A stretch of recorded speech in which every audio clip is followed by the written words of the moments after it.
Hello, everybody, and welcome to another edition of the Bears Den, presented by WARR Media and Sports Zone Chicago. I am Saul Rodriguez, joined as always by my co-host Shawn Sierra. How you doing, Shawn? Man, I'm doing well. Thanks for asking, Papa. How you doing? Of course, man. I'm doing pretty well, man. Doing pretty well. We're getting closer to the NFL season. All these, we've seen a couple preseason games already, so I'm hyped because I feel like every time we watch another Hard Knocks episode or watch another game, like it's just inches closer, man. How'd you enjoy the preseason game and the Hard Knocks episode, man? The preseason game, I'm still a little annoyed with that though, because I wanted the Bears to play, and I'm very steadfast on this. I wanted the Bears to play the starters all the games. Mm-hmm. All right, you had an opportunity. All right, you played. First of all, Caleb has had access to the playbook before they was even drafted. He said that. They said that on their own. All right, so he's ahead of the game. Then you had an extra week of practice because of the Hall of Fame game. Then you had the Hall of Fame game, which they didn't play. He should have played in there because now it's more live, more real live reps. First actual game time reps. And then last week he had 2-3 series. It's like, give me a quarter at least, because I wanted a half, but I go for a quarter. You know what I mean? And all these times, there's nothing like game time action. Practice is great, going up against the same defense is, it gets monotonous and repetitive. So, I just wanted to see more action in preseason games. But Hard Knocks is cool. It's a pretty cool. HBO's done another great job, done a really good job of targeting players and focusing on them, like Jonathan Owens. And obviously Caleb.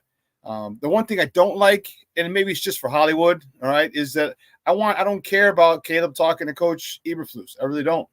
I couldn't care less. Eberflus he's not developing Caleb Williams, Shane Waldron is. But I get it. Eberflus, he got the new, looks like a Russian, assassin, and secret agent with his new little beard and everything, and he's a star. Okay, I get it. But I just would like to see Shane talk a little more with Caleb personally. That's all. But other than that, man, they're doing a really good job of touching on a lot of different storylines and really just getting Bears fan fired up. Yeah, that's one thing that for sure they're doing a good job of. And we'll get into the episode. We'll get into a little bit of the DJ Moore, Roma Dunze type stuff, and a little bit of the conversations they had. But yeah, from you mentioned it, with you want to see more of the starters play in the preseason and all that. Yeah, that is probably one of the more annoying things when it comes to preseason football is that, you want to see these guys, play, especially rookies, for example, right? Like Caleb and Rome and those guys, like, you haven't seen them in the NFL. So you want to see them play and play as much as they can. And it's just kind of like they're always restrained to a certain extent. And it is to the fan. It's just like, you want to see more. And that's why another reason why, like, I'm not kidding. Like, for example, that game, the Bills game, I watched just Caleb Williams, and after he was out, I was done. Like, I'm not gonna watch the rest of the game, really. Like, we know who. Yeah. Like, we know the other guys. Like, I know that in the Hard Knocks, they talk a little bit about Velus Jones, which I do want to talk about. Ian Wheeler and all that, which is a nice story. But it's like ultimately the rest of the stuff, there's not much. But besides the amount that they played, what did you think about Caleb Williams out there? Because he did show off a little bit of why they drafted him at number 1. Like, you kind of see it, like, you're like, this is why he was drafted there. The movement he has, the little dish off he gave up to DeAndre Swift and all that stuff. Like, what did you think overall about his small sample size against the Bills? It was good. He did a lot of nice things. Unfortunately, or I don't know about unfortunately, but I'm a realist, and maybe it's my coaching and playing experience. But I'm not as excited. I'm not, and that's not to say that he's not going to be a great player. Just don't do that. Don't say that. Don't think that. I'm not intimating it. All I'm saying is he did stuff that a lot of other quarterbacks do. All right, a lot of other quarterbacks throw on the run. All right, a lot of other quarterbacks. I was listening to the radio this morning, and one of the guys is talking. I'm not going to mention any names, but the guy's talking, and he was like, "Oh my God, I can't believe he made that pass to DeAndre Swift. He wasn't even his first target, his first read, this and this." And I'm like, that was a screen. That's his only target. Like, don't sit there and make up, give us this hyperbole when it's a screen. When have you ever seen a quarterback that's a screen? Oh, he's not open. Let me wait and go downfield. No, because the defensive linemen are coming. And what was really funny is the guy's like, yeah, he wasn't his first target. Let's talk about it. And then Caleb even said, hey, the lineman did a good job of letting the defensive line think they were getting a sack before they were. That's a screen. So when people, you know what, people like that, they overhype it. And it just goes to show some people don't know football, or they're letting their bias get in the way. You know, I'm not letting my bias get in the way. You know, and it's just, and again, I'm not saying Caleb's not good. He did a lot of good stuff. That throw to Cole Kmet, beautiful. All right, but other quarterbacks have done it. He's doing a lot of stuff that other quarterbacks have done, and it doesn't mean he's not going to be a good player. It doesn't mean he's not going to be a great player. Okay? It's just I'm not overexcited about this stuff. He hasn't done anything that a lot of other quarterbacks in the NFL haven't done. Trust me, I want him to do well, because if he does well, guess what? Our Bears do well. You know, so I see the potential. He's got a lot of potential. He's got a lot of moxie. He's got a lot of talent. I like what I've seen so far. Now let's get it consistent. But I'm not ready to give him a gold jacket. Some people are getting ready to give him a gold jacket after 2 series. Like, come on, baby. You know, come on. So 100%. Yep. But if you want to critique, like let's talk about the pass that he threw to Roma Dunze that almost got picked off. Like everyone's worried about, oh, look at the throw to Cole Kmet, look at the throw to Swift, but you don't want to talk about the bad stuff. Like, let's not do that. If you want to critique him, then critique him. Talk about the good and the bad. So he did a lot, and he did a hell of a lot more good than bad. And that was probably pretty much the only thing I think I can say was that pass that was almost picked off. But I like what he has, what he's done for those first 2 series. I want to see more. And this kid could be, in the situation that he's put in, he could be the one to take us to another level and get us to the Super Bowl. Yeah. No, yeah, you're right. And I think, like, it's one of those things where I think from one side, Bears fans are probably like, these are stuff that we haven't seen our quarterbacks do ever.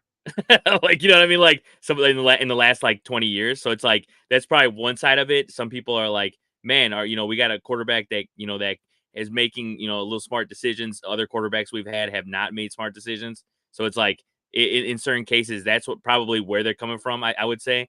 But I would say also you're right, is that people got to chill. Like, it's always how it is with Chicago fans, though, right? It's we see it, especially us as baseball fans, Sean. We know, like, 2 months into the season, you're like either Cubs or Sox fans or whatever, like, will go crazy because they're going off. But it's like, it's a long season. Like, you got to chill. Even in July, when you're already, giving up, and you're like, it's a long season. So, like, yeah, people are always going to overhype it, especially at the end of the day, too. It's just preseason. Like, whatever a guy does in preseason ultimately does not matter to the regular season.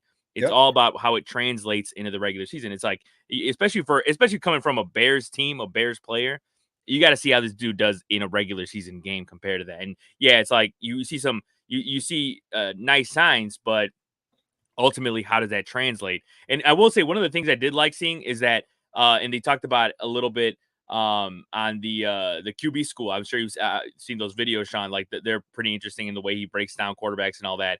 And it's been mentioned a lot by other people as well. Is just the fact that you notice that Caleb is focusing a lot on ball security, which I think is one of the things that one of his weak points to his game going into the NFL was he, like, obviously he had to improvise a lot. But a lot of the ways that he was holding the ball when he was running, it wasn't very much protective of the ball. So that's one thing that in the NFL is super important, because guys are going to see the way you hold the ball and, going to try to knock it out of your hand, especially as a quarterback. You want to protect it, number one. But that's one of the things that I noticed from him and that I liked seeing from him. But was there anyone else that came out, like, and obviously, like, with like I mentioned, Velus Jones, they're trying to use him and kind of like, and I think I've seen people talk about it too, and use this verbiage of it. Like, it's almost like they're trying to use him as Deebo Samuel type packages, right? So how do you feel about that? And, like, do you think, it's one thing, as we say, the preseason, one thing to see it in practice. Do you think that's something they're actually going to use during the regular season? I hope so. So. He's got to do a good job. He's got to secure the ball. He's got to show. First of all, he's got to secure the ball. Secondly, he's got to show that he can be a weapon. I mean, we understand his speed. We know his speed. His speed is top notch. That's stuff you can't teach, man. Like, his speed is top notch. So now you got to get him the ball. And they talked about it. He even mentioned it. He talked about, using him a la Percy Harvin, right? Did in Seattle. If he gets 8 to 10 touches a game, my goodness. I mean, think of the things. Even if only 2 of them or 3 of them our first downs, man, come on now. I mean, those could be key first downs, and the thing about it is like he is a matchup problem wherever he is. And then you put him in motion, you get him in the backfield. There's so many different things you can do with him. Just stop having him trying to catch kicks and punts. That's it. Other than that, I like it. I like the Deebo Samuels because you know what it does? It gives Justin Fields See, Freudian slip. It gives Caleb Williams another weapon. The DJ, in addition to Keenan Allen, in addition to Rome Odunze, in addition to Cole Kmet, in addition to Gerald Everett. All right, you're giving, in addition to Tyler Scott, you're giving him another weapon. This dude has home run speed.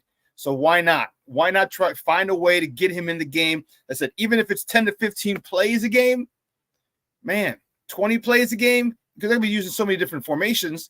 Just do it. And I wish him well. I hope he does well because that's a stud, a guy who's extremely talented. Just hasn't been able to find his niche in the NFL. And hopefully, Shane Waldron is able to get him in where he fits in. Yeah, and then you mentioned about the kicks is like, yeah, he muffed another one, right? I know it's granted, it's like one of those things where, don't get me wrong, like I didn't like that either, but they were saying that it's one of the things that you might see a lot of with this new kickoff rule, which actually we haven't talked about, which I kind of want your thoughts on it, the kickoff rule, because like, with they're saying the ball's gonna be, in the air a little longer, like, guys are gonna have to get used to it, but with Velus Jones, it's something we've seen no matter where the ball is, if it's coming to him quickly in a punt or whatever it is, he hasn't been able to get a grip on it. But yeah, what are your thoughts on the new kickoff? Because it's kind of it's a little weird, it's a little odd and hard to get used to, but I mean it's part of the game now, I guess, right? Yeah, I'm cool with it. It lends itself to a lot of big runs and possibly touchdowns. All right, because it's like a run because you're only 5 yards apart. I mean, if you X block or they haven't said that you can't X block or cross block with the receiving team. I mean, if you guys have one guy slide right, another guy come around and pick another dude off, there goes an alley. And I mean, since everybody's literally right there, see on a regular kickoff, you have gunners, you have other guys, so you have different levels of people, all right, that you got to get by. So if you get past the first guy, well, you still got the second level and third level guys who are maybe a little slower, but maybe sure tacklers. Here, it don't matter. You break that line, If there's nobody there, and then most likely that kicker is not going to catch whoever is returning that ball. So I like it. They want more scoring. The collisions won't be as bad on the kickoff and the kickoff return teams, which is good health-wise for the players. It's just something different and something we got to get used to. We all have to evolve. You know what I mean? We all have to evolve, and this is just an evolution of the game. I like it. And first of all, if you go back to Velus, that's on him, bro. Like him not. Like you had all off season, you should have been catching 100 to 200 jugs machine kicks a day. You know what I'm saying? You got the money. It ain't like you got the money. You know what I'm saying? Like that should have been your main focus, is having someone pay someone to put in the, stand behind a jugs machine, put that ball in, and all you do is catch kickoffs. Track the ball. Tracking is his biggest issue. All right. Well, guess how do you make a weakness a strength? You work on it. So I don't feel if he doesn't make the team, I don't feel bad for him, because you know what? That stuff you knew that after your first year. You should have been practicing every off season till you get that right. So if he doesn't want it that bad, if he still can't track it. I don't know. That's just me, my old man, get off my lawn, Sean, but you got to put in the work, and I don't think he did. Yeah, no. I mean, yeah, you're not alone there. I think a lot of Bears fans would agree with you, because I mean, it's one of those things where you just can't afford it, especially in the season where there's high expectations, right? Other years you're looking at a team that's developing and all that, and you're willing to, I guess, take a little bit more of, tolerate a little bit more of the mistakes. But when it comes to that type of play in a big game, for example, like you do that against the Packers or the Lions, like that's not gonna bode well with anybody. But we did have a little bit of a clip here from the starters against the Bills, so we'll take a look at that real quick. Ed Oliver out of the blue medical tent on the Buffaloes sideline. He'll stay there for this 1st down and 10 play. Pressure coming. Williams flicks one and completes it to Swift into Buffalo territory. And he's tripped up around the 20-yard line. And his kick is good. Less contact than he did throwing the football. Pitches to Herbert, running left, turns the corner, and another Chicago 1st down. On the Bills Wall of Fame, Steve Tasker. Williams, play action, fakes it. Smoot doesn't buy the fake this time, and Williams connects.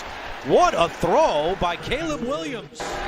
Play clock at 1. Williams takes the snap out of the shotgun, steps up, he's going to run it. Williams off to the races. First down and more. And as he learned. There you go.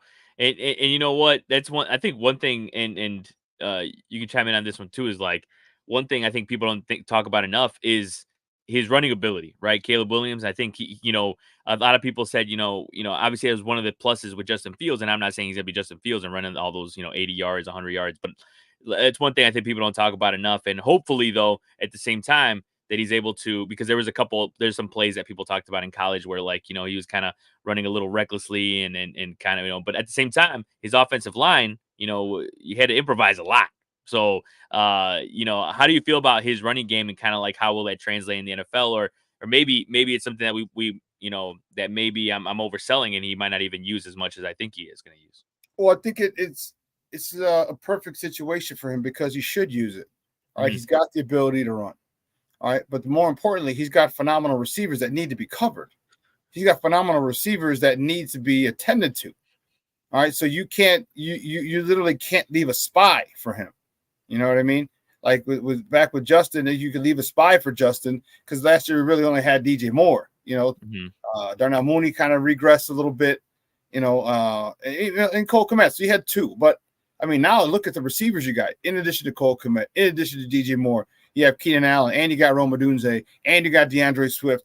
So I mean, you only have so many players on defense, and guess what? If you're not getting pressure with 4, and you got to bring a 5th person, well, guess what? That's going to leave some of your people open, or if they're all picked up, there's going to leave a lot of space back there for Caleb to run. So I think he should make sure that he takes advantage of it. And if the receivers aren't open, then run for the first down, slide like he did, all right, and move the chains. So, but the one thing I do like about him, he scrambles to throw, which is good. All right, he steps up in the pocket, and he'll look downfield the entire time.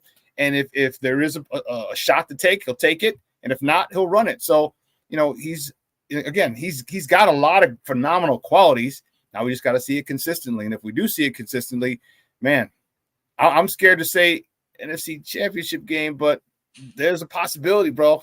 There literally really is. Yeah, no, yeah, you're right, and that's I feel like we'll talk more about that definitely getting into the season with predictions and all that. But but unbiasedly, I mean, we see some people talk about it too. We're not the only ones, and it's like just looking at the NFC the way it's built, that's actually not an absolutely like ludicrous take. Like the defense is as good as it is. If the offense is just able to score enough points, you never know. But one thing I did want to talk about before we get a little bit more into the Hard Knocks episode is there was a big trade yesterday with Matthew Judon being traded to the Atlanta Falcons from the New England Patriots. And the reason why this pertains to the Bears is because there was reports that the Bears were very much in on Judon. So what do you think about that? Because some people criticized the Patriots giving up a third, and some Bears fans I saw on Twitter were like, you know what, that's a little, I don't know if I would have given up the third for Judon or whatever. Like Ryan Poles made the right decision. What like would you have liked the Bears to be a little more aggressive in this case, or do you think they're okay? And also, does this open the door? Like, do you still do you think the Bears are still interested in a guy like Hassan Reddick, for example, something like that? But what do you think about Judon to the Falcons? Great move on their part for a 3rd round pick. You're getting a proven pass rusher. All right, a 3rd round pick doesn't guarantee you jack spit. You know what I mean? You're getting a proven pass rusher. All right, that improves that defense big time. Now, if the Bears had got him, I'd be happy as a pig and slop right now. And you mentioned Hassan Reddick, man, why not? All right, I know he's 31. Give him a 2-year, 3-year deal. Front load the money so his first 2 years he gets the majority of his money. The last year, you could just tell him, hey, we're probably going to cut you after 2 years. All right, and now you have a legitimate. Now you have to worry about Austin Booker, who, by the way, is pretty nice to begin with. But now you have a rotation of Sweat, of Hassan Reddick, of Austin Booker, of DeMarco,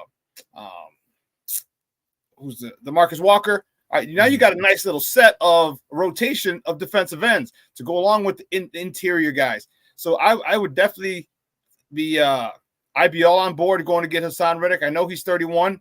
All right. again, just offer him or just give him a 2-year deal. All right, 2-year deal, X amount of money, plain and simple. So you have him for 3 years because the last year of his contract. You got him for 3 years. You have Sweat for another 3 or 4 years. You have Booker for 4 years. For 4 years. You got DeMarcus. You can re-sign DeMarcus Walker or get another guy in the draft next year. Like now we're set on the defense, literally set. So I love the fact that Poles was in on it, and inquiring and in talks maybe. I love it. All right, because this defense is going to have to carry this team until the offense starts clicking. Now that might be sooner than later. That could be sooner than later, but we don't know when it's going to be. But we know this defense looking good. They got a swag. They got a little attitude about them. I like it. It's kind of like a jagbag attitude, and I like it, man. They're talking a lot of ish, all right, and it's their own players, and it's all in good nature. They understand iron sharpens iron, but you get another pass rusher, a proven pass rusher like Hassan Reddick on the other end. Come on, man. Now, whew, man, that's something god awful nasty if you're an offensive coordinator, because you got to make sure you got enough protection, and I like it. And again, give him a 2-year deal. 2-year extension. If he's down with it, cool. So I love Ryan Poles. Ryan Poles is never not working. That's people call him Ryan's never not working Poles. But you know what? That's his job, and he's doing his job very, very, very well. So get us a legit pass rusher, like not one coming off a broken ankle, or get a dude who's legit. Man, this defense went from really good to top 2, and they might not be number 2. No, yeah, and you're right. When Ryan Poles is always working. I mean, there's been reports that the Bears definitely getting close to the season, though they're gonna still be out in the market looking for additions. But you mentioned you mentioned the defense, and I think that's a good way to transition into the more of the hard knock stuff. And they focus a lot on the Jalen Johnsons. They focus a lot on him and his matchup with Allen. And I think, like, what did you think about that dynamic and how good that is for a team? Because when you got players complaining about, you're just talking about how like they haven't gotten a catch off each other and whatever, but it's almost like playful banter and all that. What do you think that does for a team? Because I think it shows already the chemistry that this Bears defense has. And as you mentioned, they got a little bit of a moxie to them, a little, talking smack to everybody, even their own teammates. I've been fortunate to play on and coach a lot of championship teams. And the one thing that I can say, the common denominator, aside from talent, of course, is the camaraderie. Okay? The camaraderie. It looks like these guys love hanging out with each other. And I don't just mean on the football field. Like, you see them on the sideline, they're laughing, they're joking, they're doing all that. And all the championship teams that I played on and are coached, that's how the players work. All right? And it's competition. You could be sitting next to a defensive back. Him and Jalen Johnson could be talking. The next play they're in, and they're going at it. Jalen Johnson wants to prove he's the number 1 corner in the NFL. Keenan Allen wants to prove he's a Pro Bowl receiver on a number 1 cornerback in the NFL. You know what I mean? And it's the traditional, it's the stereotypical iron sharpens iron. This is the quintessential example of iron sharpens iron, because you had a second-team Pro Bowler who probably could have been first. All right, with a 6-time Pro Bowl wide receiver, and they're going at it back and forth. All right, Keenan Allen's not going to face the number 1 cornerback every week. You got DJ Moore on our team, so number 1 cornerback is probably going to go to him. All right, Jalen Johnson is probably going to face number 1 receivers a lot, so he's got a 6'2", 6'3" guy in Keenan Allen he's got to deal with. So every day he's going to get comfortable with dealing with bigger receivers and quality, all pro receivers. Man, it does nothing but make this team better offensively and defensively. And the thing I love about it, like, even though they're talking smack, like, it hasn't gotten to the point where they've crossed the line or there's any animosity toward them. No, they understand. If you got me, all right, don't worry, I got you tomorrow. And that's the thing that I like, is when it's one-upmanship, and that's what real competitors do. You got me, they understand. Jalen just got his money. He understands Jalen ain't no punk. Jalen understands Keenan's no punk. And so you got to give it up. And this is what I see when I heard Allen talk about it. I see Jalen talk about it. I love it because it takes me back to my playing and my coaching days. And those are championship. These are championship situations on teams. And just watch out, man. watch out because this team is getting better and better and better by the day. Yeah, no, you're right, and I think that type of competition just shows how good both sides of the ball are right Yeah. now and how good they're feeling. And yeah, you mentioned it with Allen, with Keenan Allen and DJ Moore and the type of cornerbacks they're going to get. And it's going to be tough to guard those guys, but also Roma Dunze, man. I mean, not only are we seeing a lot from him on Hard Knocks with his game and some of the catches he's made and all that, but we're seeing a lot of his personality. And it's like people have said, this dude has not missed a beat, like literally and figuratively, like singing out, singing laugh at death and all that. Like, I'll do it like that. All that stuff is just hilarious, and it's like I love that part of the show because you get to see the dude's personality. They're not robots, and like also the one of the cooler parts of the episode too was him talking to those ninth graders and like giving them advice. And well, yeah, what'd you think about that and how good he's been for the Bears so far? Because this is the guy that obviously was sought after. Like if you've seen the Hard Knocks of the Giants, we saw how much they wanted him, but they ended up just going with neighbors. It was kind of they were going to down to the wire with that. What have you thought about Roma Dunze through the first 2 episodes? I loved it. I love this young man. I think he's going to be a star. And I think it's a situation where it's leading to something that we haven't seen before. And I'm not going to compare it to the greatest show on turf because we're not playing indoors. All right. Because if we were, that's a whole nother story.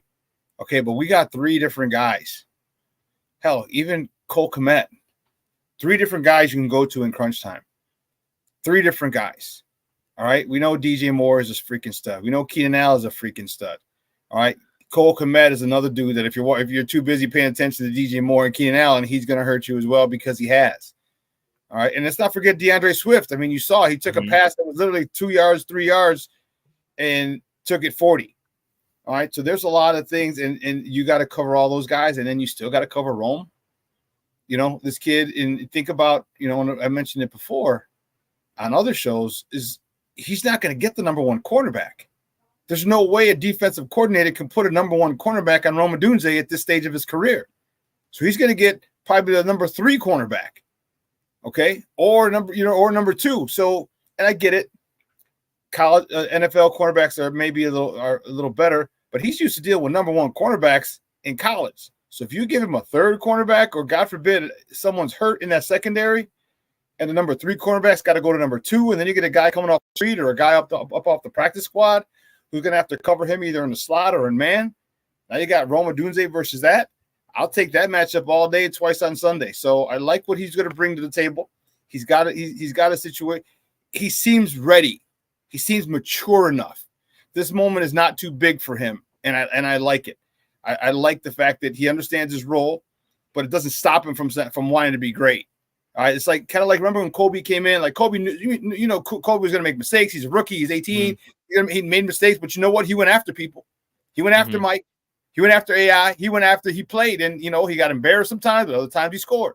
I think that's the thing about Rome. I don't think he cares. He's going to show that he's great, and that's going to be a huge, huge problem for defensive coordinators when you have you can't take a number 1 corner off of DJ Moore to put on Roma Dunze. You can't, because then that's not just asking DJ to hurt you. So I like Roma Dunze. This guy is more. I think he's the most pro-ready receiver mentally. Yeah, mentally. And I think that's more important than physically. To me, that's more his mental makeup is more important to me than what he can do physically, because we know what he can do physically. But I'm looking forward to what he can do. Him talking to those kids you mentioned. I thought that was great. I mean, those kids are so close. They're so close in age. Probably like 6 years, 8 years. Yeah. You know what I mean? Like they're so close. Yeah. They could, if they make the NFL, he'll still be in the NFL when they get there. You know what I mean? And words of encouragement like that go a long way. They go a long way for you.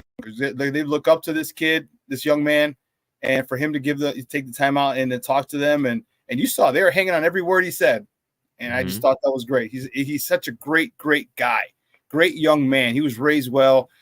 He's got a phenomenal head on his shoulders. I'm excited to see what this Joker can do, because Lord have mercy, he's going to be dangerous for a long time.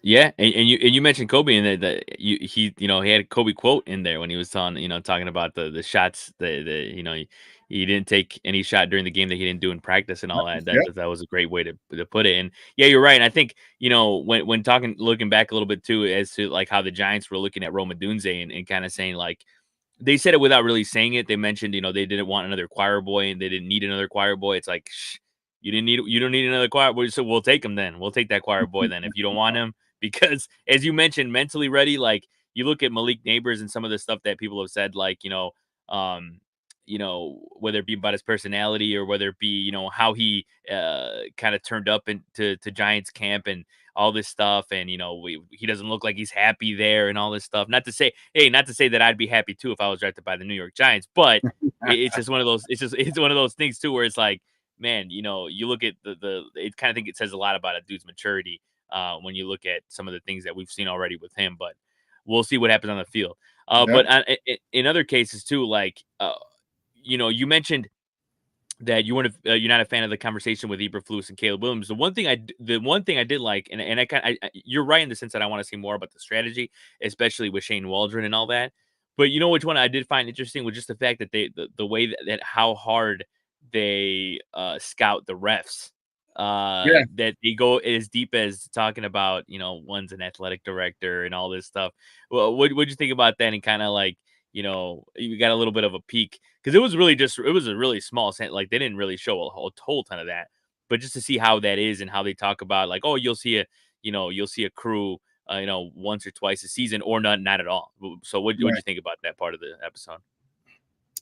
That was probably overlooked by a lot of people. Yeah.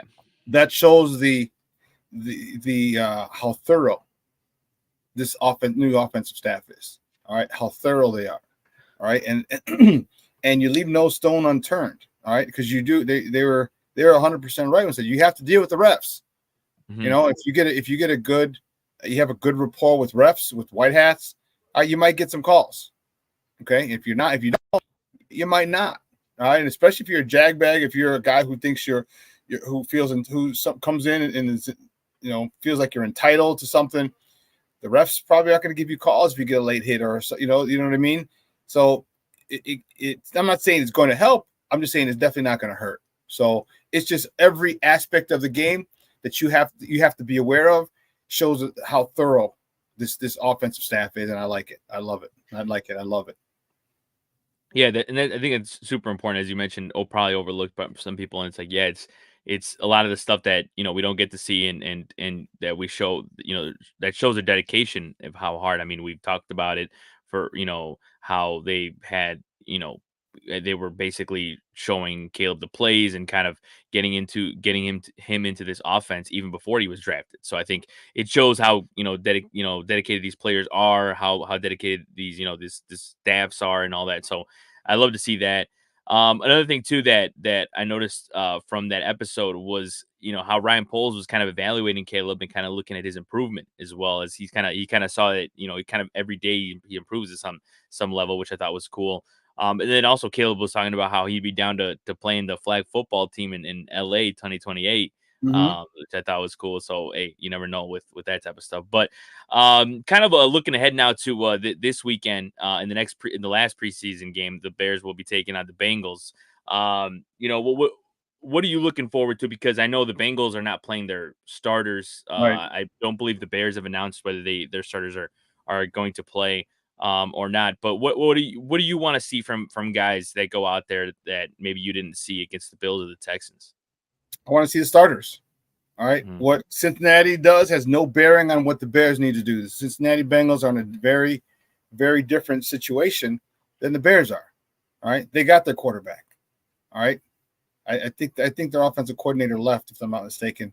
All right. Mm-hmm. So they might be having a new system. But nonetheless, you still have Jamar Chase. You still have Joey Burrow. All right. All right. You still have all those guys. All right. There's chemistry. There's familiarity. All right. It's not here with us yet. And I think we need to play a quarter. I mean, there's so many things. See, and for me, let's look at, I said I wanted them a half in each of the games because there's so many plays that you can run that Caleb is not going to get hurt. All right. So 3-step drops, maybe 3 to 5-step drops. Like I said it before, he's only throwing hitches. He's throwing slants. He's throwing those stupid bubble screens to get the ball out of his hands. You know what I mean? Those 5 and outs, tight end pops, those are, and hand the ball off. Like, there's a lot of different plays, and I want that. I need that short game to be stuck on automatic. So when we do go double moves, when we do go deeper, have deeper route concepts, okay, those are a lot more. Those will be open a little more because of the fact that everyone's so worried about our short game. All right, the short to intermediate game, you got DJ Moore who can break a tackle. You got Keenan Allen who can break a tackle. You got Roma Dunze who can break a tackle. You have all these guys who can get you yak. So we don't need to throw the ball and put Caleb in harm's way. Mm-hmm. So get him out there, get him comfortable, get him comfortable with slants, hitches, curls, all that stuff. Make that automatic. And you could have done that all the Hall of Fame game last weekend against Buffalo, this week against the Bengals, next week against Kansas City. Yeah, you know, it can be done, but for whatever reason they don't want to do it. So I would like to see that more. I want to see more of Austin Booker. I'm liking a lot what I'm seeing now. I need to see that against an offensive first team offensive tackle. All right, I'm not asking for a sack. I'm just asking for a pressure. Give me some pressures. Make that quarterback move off your spot. That's what I want to see. And you might not see it because, depending. But I want to see that from Austin Booker because Austin Booker looks really, really nice, in my opinion. I want to see more Gervon Dexter.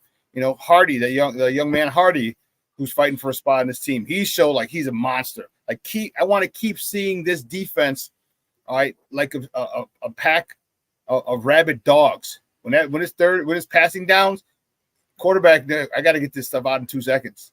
Literally 2 seconds, 2 to 3 seconds, because these jokers are coming. And that's the mentality. That's what I want to see. Can they continue to come and be relentless on that defensive line? Because if they are, man, Jalen Johnson, Tyreek Stevenson, Kyler Gordon, they're going to have some nice hits. They're going to have some nice picks, like Micah Baskerville, the Hound of the Baskerville did last week. So that defensive line, I want to see them continue to be some rabid dogs going after that quarterback, and I'll be happy as a pig in slop.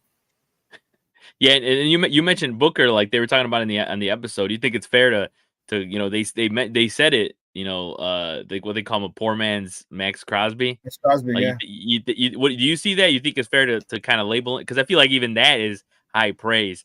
But I mean, looking at him and the way that he fights, like that dude is an absolute beast. Yeah, it's a comparison, and that's what everybody does. I hate to put that label on guys because now they have to live up to it, and now they, and it's tough. As long as he doesn't listen to the hype and you're the poor, don't be the poor man's Max Crosby. Be the first Austin Booker. Be yourself and learn from Max Crosby. Learn from other stud pass rushers, current and previous. You're never too old to learn. He's just starting, so you need to learn as much as you can. I just think that kid's gonna be. He's got a motor, man. He's got a motor. Ball's going the other way. He spins off his guy and chases the ball down the line of scrimmage. Like, dude, I love it. I love his attitude. I love his motor. I love his moxie. I love his mentality. This kid's gonna be a stud, man. He's gonna be a stud. Yeah, no, that's the type of fight I like to see from dudes, especially from the defense and young guys too. That dude shows he's hungry every time he's out there. But yeah, I think that's a good way to end this edition of the Bears Den presented by WARR Media and Sports Zone Chicago. I want to thank, as always, my guy Shawn Sierra. I want to thank you guys for watching as well. All our coverage here on WARR Media as well as Sports Zone Chicago. Check out Sean and Maya. Check out Second City Sports. Check out our stuff from WARR Media as well with the At Bat podcast. They'll be streaming later today. Check out, Slam Society as well. And we'll be back for future episodes. I know we'll talk more about the Bears and the Bengals next week. We'll talk about episode 3 of Hard Knocks and all of that. So hopefully everyone enjoys that and everyone has a great rest of the week. Take it easy, guys. Bear down, baby. Bear the freak Hell down. Yeah. Hell yeah.